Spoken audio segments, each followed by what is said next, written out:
Hello, welcome to the lecture 20 of the course and lecture 10 of module 2.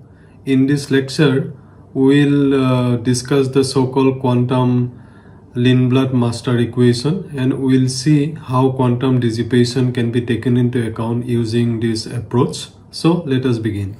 In the last class, we continued our discussion on transmon Hamiltonian from the previous one. So under the rotating wave approximation, the Hamiltonian for the transmon was written in this particular form, where h delta q is equal to h cross alpha, and it is related to the fluctuation, 0 point fluctuation, and the Josephson energy. In fact, this first term, it basically gives you the shift of the linear harmonic oscillator frequency, and this is known as the Lamb shift. And on the other hand, this particular term is coming due to the nonlinearity of the Josephson junction. So this equation can be, this Hamiltonian can be recast in terms of the number operator, and using the number operator we can rewrite the Hamiltonian in this particular form. And as you can see from this Hamiltonian, that there are two terms. One is linear, one is the linear term, linear in the number operator n, and another one is non-linear term, it is quadratic in n. And here omega q is basically the shifted frequency of the harmonic oscillator, non-linear harmonic oscillator.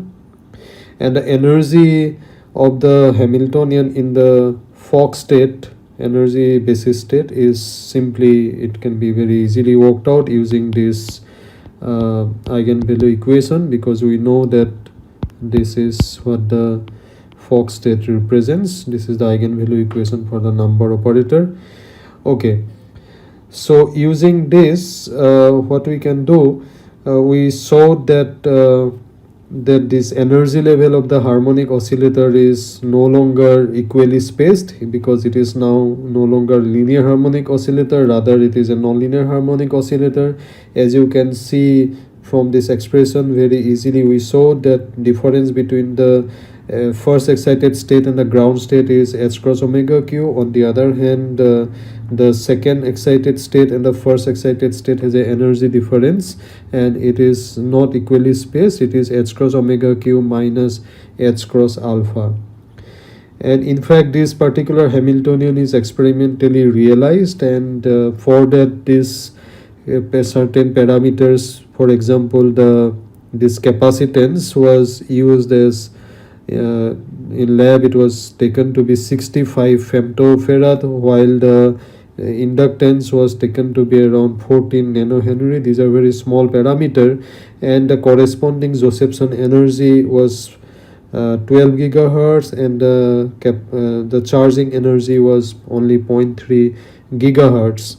And this omega q turns out to be 5 gigahertz, while this parameter alpha turns out to be 0.3 gigahertz. And as you can see, for this particular experimental parameters, the difference between the ground state and the first excited state is 5 gigahertz. On the other hand, this would be 2. The second excited state and the first excited energy difference is 4.7 gigahertz. So energy levels are no longer equally spaced, so we are able to having enharmonicity. Enharmonicity is introduced now, and this is, as we discussed in the last class, that this is very critical, because in that case we can just consider we can utilize it as a qubit, and it is very useful for quantum information processing kind of exploitation. And also it turns out that there are quantum fluctuation, the fluctuation in the flux and the fluctuation in the charges.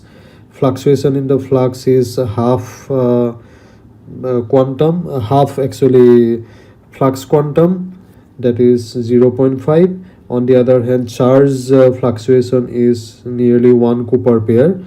And what it physically means that in the ground state there is about 1 copper pair worth of charge fluctuating back and forth between the two metal plates. On the other hand, we know that there are around 10 to the power 12 electrons per metallic plate or superconducting island are there. So therefore this fluctuation of 1 copper pair box is says that we have to keep the transmon at very low temperature. And actually this leads to the next topic that we discussed in the last class, that is the so-called quantum dissipation or quantum noise. And this is a very important problem in quantum physics or even quantum technological purposes. For example, we find that the so-called spontaneous decay of atom is one example of quantum dissipation. Then photon leaking away from a cavity, and then the decay of the superposition state. These are examples, some examples of quantum noise or quantum dissipation. Then we went on to show that the so-called classical treatment, the way we take dissipation into account, for example in damped harmonic oscillator, the way we model it, it cannot be utilized for the quantum case, because we land up into the issue where the uncertainty itself, itself appears to be decaying, so which is not the case. Or in other words, you can also say that the commutation relation is no longer preserved if we extend the classical approach to the quantum approach. So therefore we have to adopt different approaches. And we discussed the, as an example of a decay of an atom, and how to model it, we took the example of spontaneous decay of an atom, which we have, for that we have just taken a two-level atomic system, and we it is interacting with the surrounding or the vacuum. The vacuum can be considered to be a collection of independent harmonic oscillator, or it is basically termed as bath. And the interaction between the atom and the bath is given by this operator sigma x f, where sigma x introduces transition between the ground state and the excited state, while this operator f is represents basically the electric field, which can be or any perturbation. In this case we can say that it is the electric field, and we know the electric field is quantized, and it can be represented in terms of this a dagger operator. In normal modes we can write it this way, where zk is the coupling coupling between the bath and the field, bath and the atom actually, right? And using RWA, this Hamiltonian can be exactly solved, and it was done by Weisskopf and Wigner, and this is known as the Weisskopf-Wigner solution.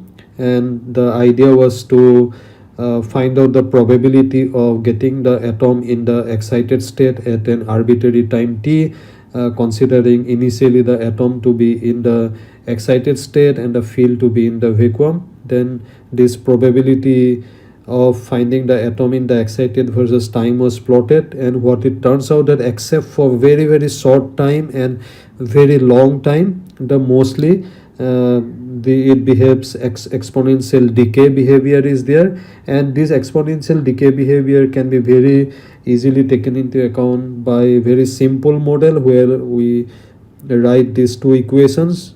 The rate of change of the probability of getting the atom in the excited state, it decays like this by this expression, and because the total probability has to be equal to unity, so corresponding equation, rate of change of probability for the ground state can be very easily written. And if we plot it, we see that the exponential decay from the excited state is of course it should be, and we recover that dominant result in the Weisskopf-Wigner solution. But now the issue was that what about if we start rather than the atom to be in the excited state, if say the atom is initially in a superposition state like this, superposition of the ground state and the excited state, while the bath is in the vacuum state, then this approach fails, and because of the fact that there are phase relationship between the complex amplitude CG and the CE, which cannot be taken into account by the wave function approach. So we need to take the density matrix formalism, and in this context I just quickly reminded about the density matrix for the pure state, which is this, and for the mixed state the density operator is defined like this, and we have already discussed the density matrix formalism in module 1. Then the total system, sometime rather than the total system we may be interested in a subsystem. For example, if we focus only on the atom, then this can also be taken into consideration by using the so-called reduced density matrix. Then we saw how, just we actually revised how again starting with the atom to be in a superposition state initially and the bath is in vacuum, how we can get the only the density operator for the atom. Then we see that we just get this density matrix for the atomic state, and off diagonal elements contains the information about the phases, while the diagonal elements contains the information about the probabilities.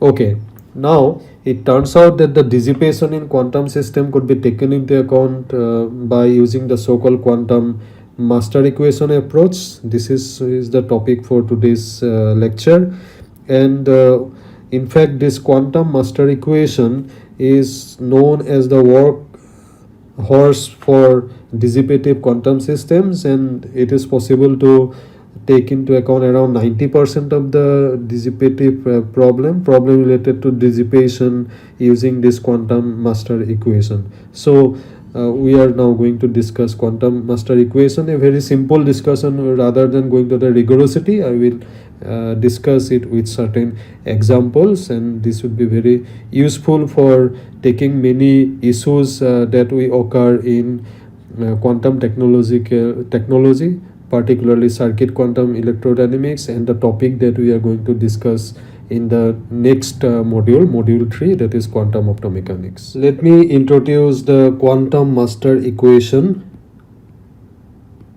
Quantum master equation, which is also known as Lindblad quantum master equation, and this equation gives us the time rate of change of the density operator. So dot refers to the derivative with respect to time. So basically this is what I mean, time rate of change of the density operator.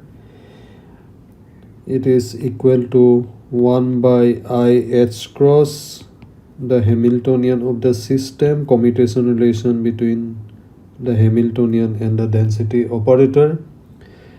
This is one part of the master equation. Then the other part is this, which I am going to explain.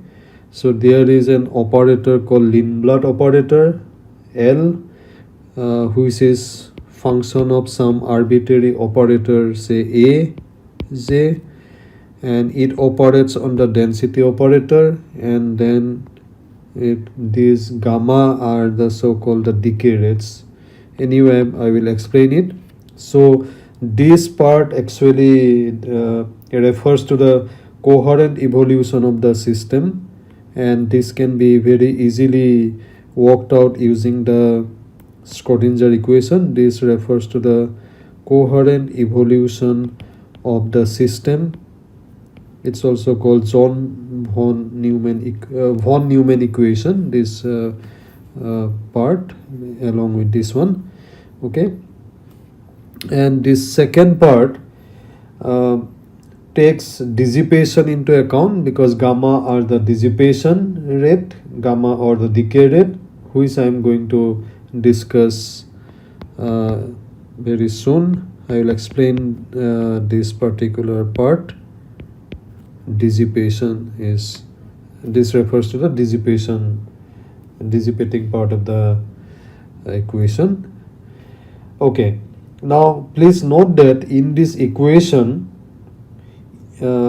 each part in time, the time derivative is given by the present state and there is no memory, and this is why this master equation is more aptly termed as Lindblad Markovian quantum master equation. So let me put here Lindblad Markovian quantum master equation, or generally it refers to as the Lindblad quantum master equation, but appropriately it is basically refers to a Markovian process where we don't bother about the history.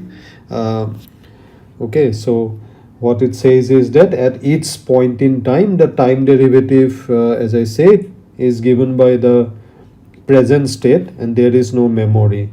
The Lindblad operator, this operator L, which is the Lindblad operator, and it also, because it operates on the density operator, this is also called super operator. This is also sometimes referred to as super operator or simply the Lindblad operator. Okay, and it has the following structure. Let me explain. So Lindblad operator, it's a function of some arbitrary operator A, and it operates on the density operator rho, and it has this structure. The whole thing has this structure. So the density operator, it is getting operated by this arbitrary operator A, and again it is operated so from right hand side this way, from right, a dagger, and so basically this is the structure: a dagger a rho and minus half rho a dagger a. So this is the structure of the Lindbladian here. Lindblad, this whole thing has this particular structure. This operator, arbitrary operator A, is actually, it's the operator through which the system actually gets coupled to the environment, or through which environment, we'll see some examples soon, environment couples to the system. In fact, sometimes this is also referred to as the so-called relaxation operator. So this is also referred to as relaxation operator. And this specific structure of the Lindblad operator, this particular one of the master equation, is extremely important because it is the only form. So this is the only form because of which it ensures, actually it make it sure that regardless of how we choose the decay rate, let me write here, regardless of how we choose decay rate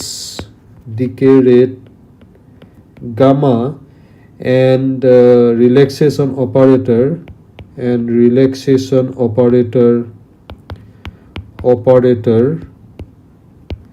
A.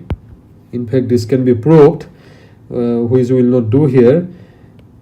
It is guaranteed, this is guaranteed that the density operator rho remains a Hermitian. We know the density operator has to be Hermitian. So this is the only structure. If you pick up any other structure, then this is not going to be the case.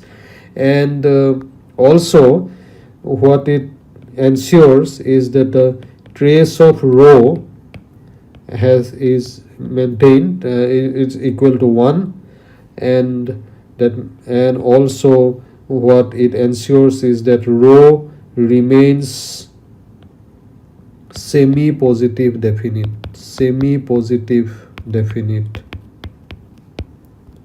That means the diagonal elements of the density operator is always positive, it cannot be negative.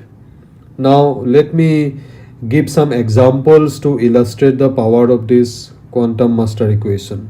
Firstly, let us consider two-level system relaxing to the ground state via spontaneous emission.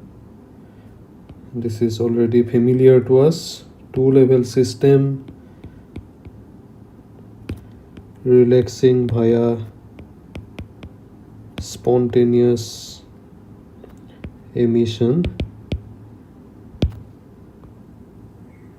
So we have this excited state, and then we have this ground state here, and the atom is relaxing from the excited state to the ground state with the rate, say, gamma, by emitting a photon. So the decay rate is given to us. So in order to apply the master equation, we first need to find out the relaxation operator A, and in fact this can be rigorously calculated, but it is, in this case, it's very easy to guess. So it would be like this. So we are going from the excited state to the ground state. So this is our relaxation operator, or it is basically our sigma minus, okay, atomic lowering operator. The atom is going from the excited state to the ground state. Let us see whether our guess is correct or not. Then the master equation, okay, let me write the master equation once again. So we have rho dot is equal to 1 by I h cross h rho, okay, because here we have only one decay process is involved, so in the summation sign only one term is there. So decay rate is here gamma, and the form of the master equation, as we have already seen, that this is rho, and then this is, we have A, okay, this is A dagger, and I have minus half rho A dagger A, then minus A dagger A rho. Okay, so this is the master equation, but here we know what is rho. Okay, so let me open it up just by putting it A operator, which we have already guessed. So let us utilize it. So I have 1 by I h cross h rho plus gamma. A is, I have Z E rho, and A dagger would be, I would have here E and Z. Okay, this is the A dagger part, and this is my A. This is A, this is A dagger, and then I have the other terms, minus half rho. A dagger is E Z here, and A is KZ bra E, minus half A dagger is E Z, and A is KZ E, and then it is, we have rho. Okay, so this is what the master equation we write. Now let us look at the diagonal entries of the density matrix first and see how it gets evolved in time. So basically what it gives, the diagonal element, for example, this particular term gives the probability of getting the atom in the excited state, and the time rate of change of this is going to give the time rate of change of the probability.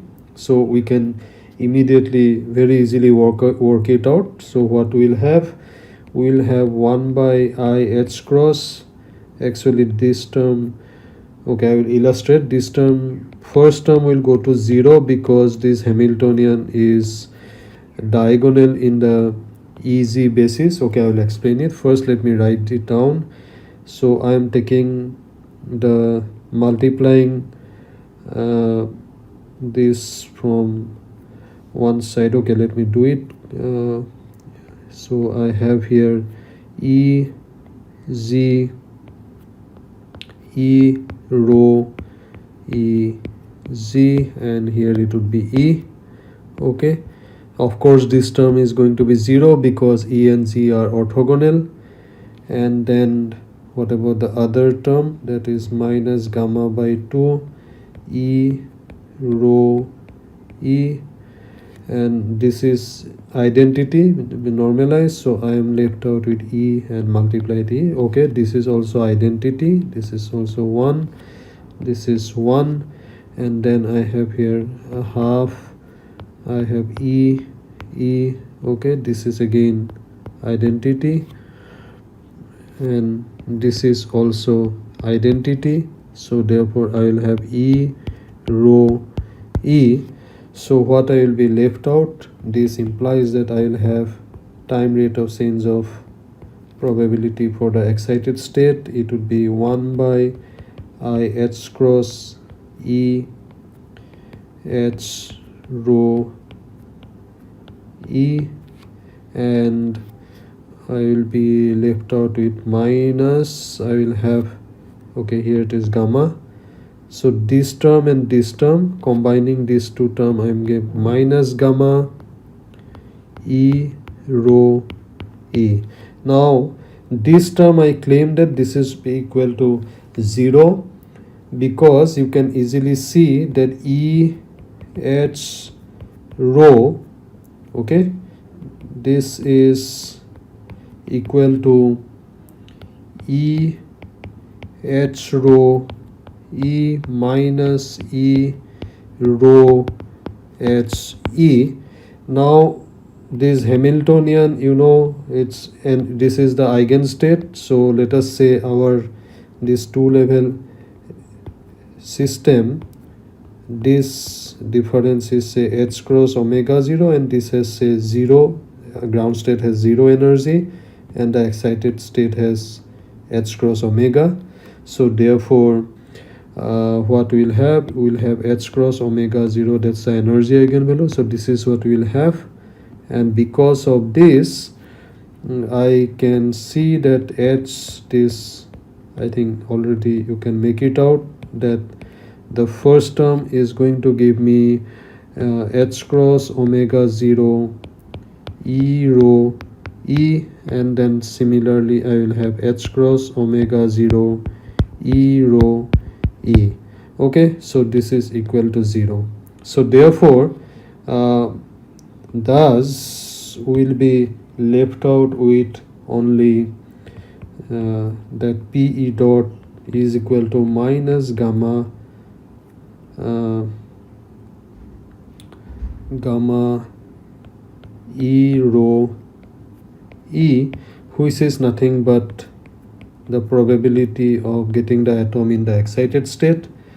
Okay, so this is what I will have.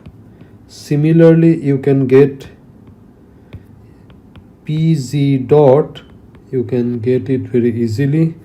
It would be minus Pe dot. In fact, what you will get is plus gamma Pe.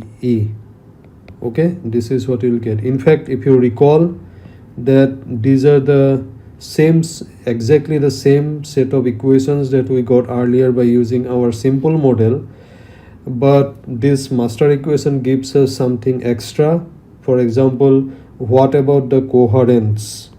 What about coherences? Okay, so let us work it out. For example, coherence term is say rho E Z, this is one of the coherence terms. So let us see how it time evolution of this coherence term. So again, if you put it in the master equation, so you'll have 1 by I h cross. Here you have to multiply it by Z h rho E. Okay, this term is, again, you can show it to be 0, and then you will have just let me, okay, you have to write it, just let me write down the terms. So the second term you'll have gamma, and you are multiplying this Z here, Z E rho E, and you'll have Z E. Of course this term is going to be 0. Then you will have minus gamma by 2 Z rho E. Okay, then you'll have Z E E, and you'll have gamma by 2 Z E E. I think you will get E rho E. This is what you will get, and again this term is going to be 0. This is identity 1, this is 1. So what will be left out? This means that the rate of change of this particular coherence term would be equal to minus gamma by 2 Z rho E. Only this particular term will survive. So what it says is this, that the off diagonal elements, this is actually the decoherence, this is the decoherence, off diagonal elements decay, and decay at the rate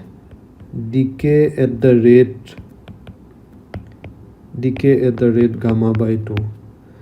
So you see, this model, the quantum master equation, gives us the information about the evolution of the coherences also, which our simple model was unable to give. Now let us consider the case where, suppose there is some thermal excitation is there. Earlier the example that I have given was for spontaneous decay. What happens if there are some thermal excitation? Suppose the atom is excited from the ground state to the excited state, and it is the excitation rate is, say, gamma plus. Okay, then how we can take this into account in our master equation? So here again this rate is given, that is gamma plus. We have to find out. So here I am doing thermal excitation of the two level system, say. Okay, so here this decay or the relaxation operator, I can again guess that because I am now going from the ground state to the excited state. Okay, so let me take it as my relaxation operator, and again by the same kind of prescription, please do it yourself. You can do it very easily by following the same prescription, that the rate of change of the probability of the excited state, you will get it to be plus gamma plus here. Okay, that's the decay, that is the rate, relaxation rate. So this is equal to Pz, which is the probability of the ground state. That means probability of getting the atom in the ground state. By this I means rho z. Okay, so this is what you will get, and also you will get that the coherences, this coherence term will decay at the rate of gamma plus by 2. So this is interesting, because what it basically says is that off diagonal elements, this implies that the off diagonal elements still decay. though there is excitation, but whether this excitation or de-excitation, it does not matter. Off diagonal elements decay whenever there is some kind of a relaxation process is there. Relaxation may be upward or in the downward direction. Now in the most general case, in fact that can also be taken into account. In the most general case, for example, say a multi-level system, if I consider a multi-level system rather than a two-level system, like say we have various energy levels, okay, like this, and say we want to go from one particular state, say ket I, to some other state, say ket f, initial state to the final state, or from f to I, then this also can be taken into account. And then in that case we can guess that the relaxation operator, so we are going from say initial state to the final state, so the idea would be to take it, the operator would be of this type. Okay, now in thermal equilibrium, what we are going to have is the so-called detail balance. In thermal equilibrium, where thermal equilibrium will be reached when the rate of upward transition would be equal to the rate of downward transition. This is what is called detail balance. We will have detailed balance. What I mean by this is this, say flow from the upper level. Suppose initially the probability that we are in the upper level or the initial state is pi, and so flow from the upper level to the lower level, so we are going from this initial state to the final state. That has to be balanced by, suppose now we are in the downward state f, and then it has to be it will be the rate with which we are going from f to I. So this is how this has to be equal, and this means that there would be these ratios.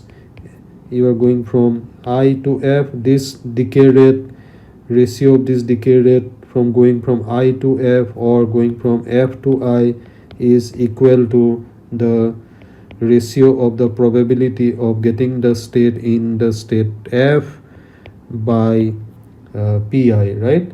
And in thermal equilibrium, this is equal to e to the power minus, from statistical physics we know, that is ef minus ei by kBt, where kb is the Boltzmann's constant, T is the temperature. And in fact this is a very useful expression. This is also called Stokes relation. Now let us discuss the case of damped harmonic oscillator. Damped harmonic oscillator. Earlier we saw that the classical treatment cannot be extended to the case of linear harmonic oscillator with damping. For the moment, let us consider the damped harmonic oscillator to be at zero temperature, at say T is equal to 0, because if we take the harmonic oscillator to be at zero temperature, we just need to consider only one kind of relaxation process, that would be the downward transition. Suppose the photon is in the Fock state, say n+1, then it will go in the downward direction only. So they will try to relax to the ground state, and in this case it is easy to guess the relaxation operator. So that would be, say A is equal to A, that is the annihilation operator, and the rate is happening at gamma. And the Lindblad master equation in this case is would be, we can write it as time rate of change of the density operator would be equal to 1 by I h cross the Hamiltonian of the harmonic oscillator h rho plus gamma, that's the rate, decay rate, then A rho A dagger minus half A dagger A rho minus half rho A dagger A. Okay, now let us see how the probability of finding probability of finding n photons change with time. Probability of finding n photons, in fact we are interested in rate of probability of finding n photons. That would be given by the probability, we know it would be given by n rho n, and rate of change would be given by this expression. So this we can easily work out. In fact, if I so I have to take 1 by I h cross here n, here it will be h rho. This is basically the coherent evolution part, and because the Hamiltonian is diagonalized in the Fock state, so therefore this term is actually going to be 0, and we'll be left out with the other terms like say gamma n, let me write it down, A rho A dagger n, and then we'll have minus gamma by 2 n A dagger A rho n, and we have gamma by 2 n rho A dagger A n. So you recall that these relations we know from our quantum mechanics, that A when operates on the Fock state n will get root n minus 1, and A dagger n, it will give us square root of n plus 1, then it will the Fock state n plus 1. So what we'll have, because the first term vanishes, and also you can utilize the fact that when annihilation operator operates on the bra here, ket bra, okay, this bra of n, so you will get simply square root of n plus 1, and you will have n plus 1. So you can utilize this, and then it is easy to see that we are going to get p n dot would be equal to gamma n plus 1 rho n plus 1, and the other terms would be gamma by 2 n rho n minus gamma by 2 n rho n. Okay, so that's what we are going to get. So combining all this, what we can write is, here I think, yes, here another term n would be there. So we'll then have gamma n plus 1, and you see this particular term is nothing but p n plus 1, probability of getting this harmonic oscillator to be in the n plus 1th state, and this refers to the probability Pn. So we can then have it as Pn plus 1 minus n Pn. So this is the equation we get, time rate of change of the probability for having the harmonic oscillator in the state n would be given by this one. Now what about the time evolution of the photon number? What about time evolution of say photon number? That will be given by expectation value of this number operator. So this we can work out easily, because we know that d of dt, expectation value of A dagger A, is, which we can write it as d of dt, that would be nothing but n into Pn. This is the probability. So this is the expectation value of the photon number, which we can write as simply n is going from 0 to say infinity, n Pn dot. Okay, and already we know the expression of Pn dot, so therefore we can write it as, using that equation we can write n is equal to 0 to infinity, and we'll have n, let me write down this, Pn dot is n plus 1 Pn plus 1 minus n Pn, okay, which I can write as gamma.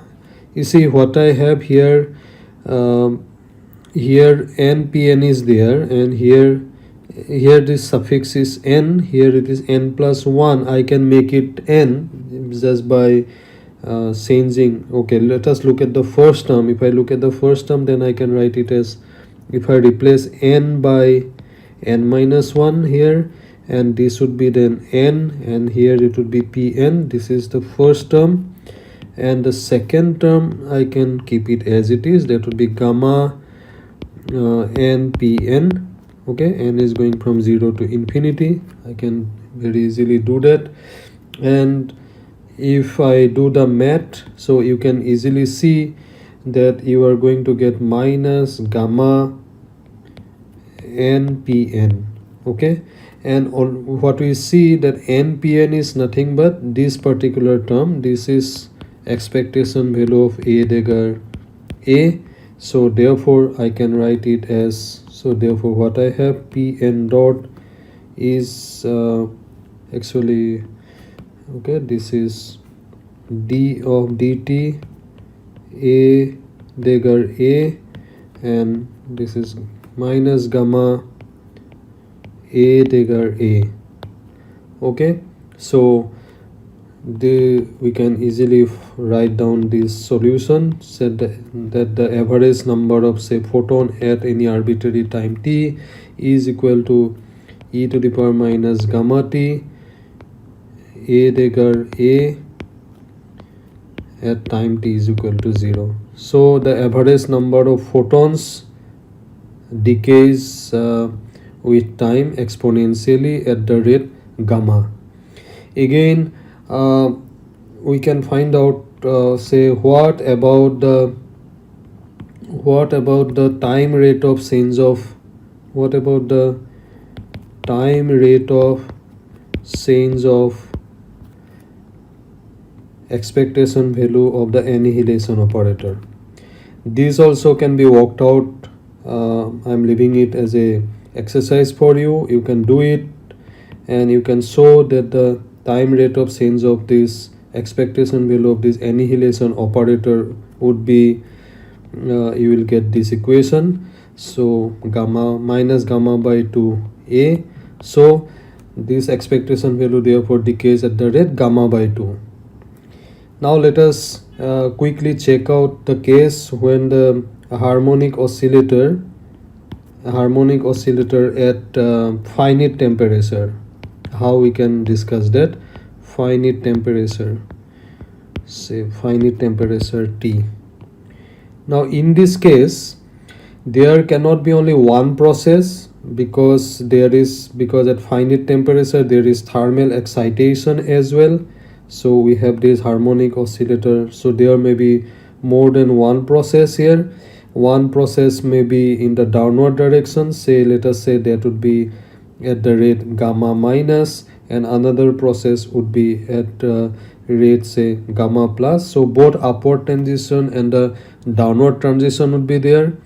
And here also we can we have two processes, say A1 relaxation, two relaxation processes, A1 and A2 is there, and here also you can guess it. A1 is say refers to the downward relaxation process in the downward direction. A2 is the upward transition, so therefore we can guess that would be the represented by the creation operator.